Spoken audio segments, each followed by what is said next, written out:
The number of job openings in the U.S. hit a record high for a fifth straight month in July. According to the Labor Department's Job Opening and Labor Turnover Survey, the total number of job openings rose by roughly 750,000 to a seasonally adjusted 10 million at the end of July. We have new Hill Harris X data on Americans' employment status and job satisfaction. Let's take a look.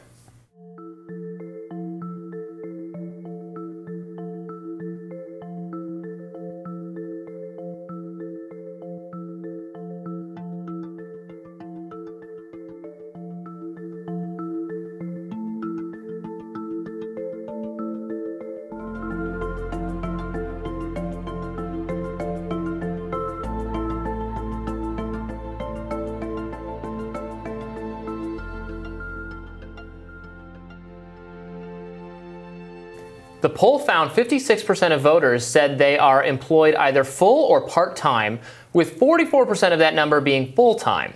4% said they are unemployed but looking for work, while just 1% said they are unemployed and not looking. Among those who said they are employed, 87% said they were satisfied with the way they are treated by their employer, and 56% said they do not want to leave their current job. Kim, what's your take? That seems like actually a high level of employee satisfaction. Yeah, I mean, I was really surprised by these numbers. I actually thought that I would see more people looking for work, I suppose, people that just because we're hearing about the job shortage, right, that there's or the employee shortages coming from so many people, from businesses. So I still just am really, I'm flabbergasted by the whole thing. I don't know where all the people went. That's what I'm trying to figure out. Why are there so many jobs, but yet there aren't that many people seemingly looking? Yeah. Where did the people go? Yeah, where did the people go?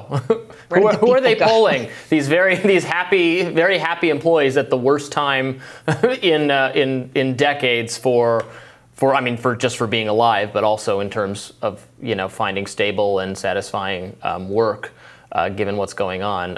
What do you think, Ryan?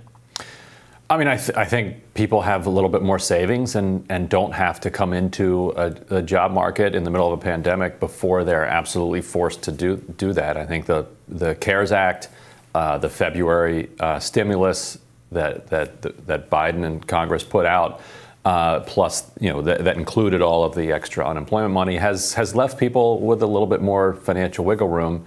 And maybe that's one reason you're seeing slightly higher job satisfaction numbers among people who are employed, because a lot of the people who would be saying that they're not satisfied with their job are just haven't gone back into the workforce yet. Well, and it's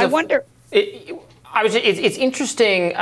We hear a lot during the pandemic. We heard a lot about virtual employees, because the media talks a lot about virtual employees because that's the kind of employee they know, because journalists can work from home and could easily be virtual.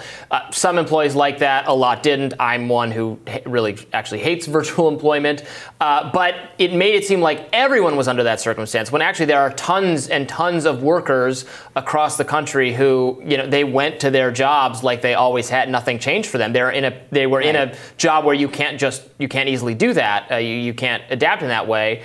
And so maybe not as much change for them as the journalism pundit class seems to think. The pandemic affected all labor; it only affected some labor, and maybe that's what we're seeing here. We also, in March of 2020, really shut down the border. Right. And so the flow of even though we have all of this news coverage around unaccompanied minors, who are coming across the border, the regular flow of migrant labor across the border is diminished from what it used to be, and you're seeing job shortages in the types of industries that where typically migrant labor makes up a significant portion of it.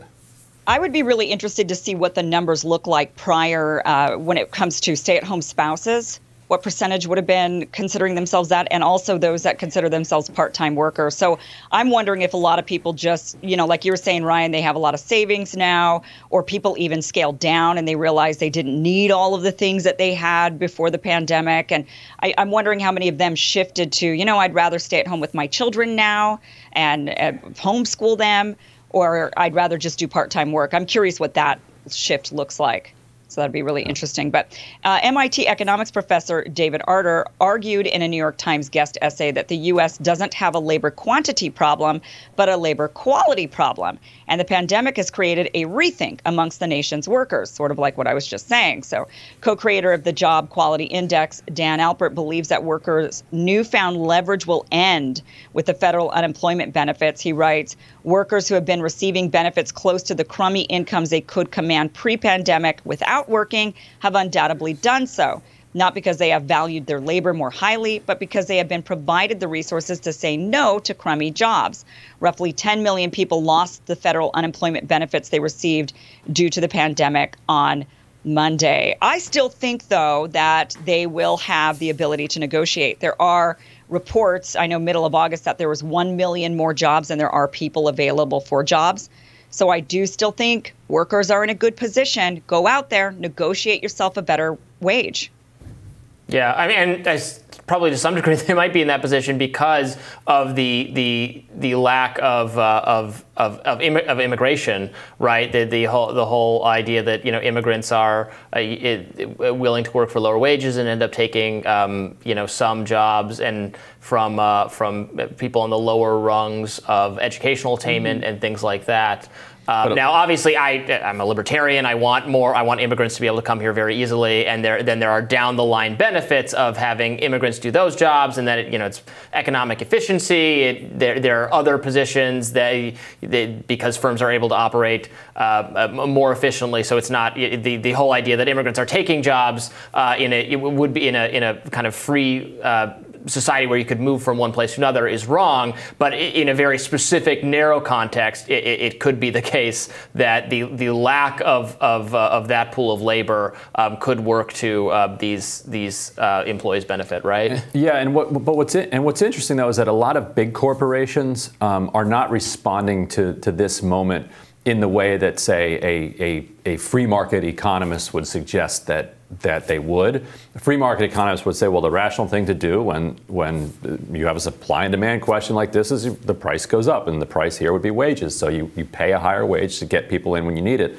But the corporations are saying, well, if I do that, then I'm going to have to raise the wages for the people that I currently have, or else I'm going to lose all of them who are going to go to work at other corporations that have also raised wages. And if some of this stickiness in the economy does prove to be transient and it comes down over the next year or so, my wages are probably going to be stuck. I'm not going to be able to bring them down. And so they have a bunch of different incentives at play to say, you know what, I'm just going to complain. I'm just going to complain about the fact that I can't hire workers rather than raise wages. I'm going to lobby Congress to reduce unemployment benefits and hopefully immiserate enough additional people that I can push down the demands. So I think that's a significant amount of what's going on. Or I'm just going to only hire one person and give them more work to do, so some of this does not devolve to the employee's benefit. I'm a monopoly, so if the customer has to wait longer in line and gets to crap your product for a while, I'm a monopoly. Who cares? Right. Yeah. Thanks for watching What America's Thinking. We'll see you next time.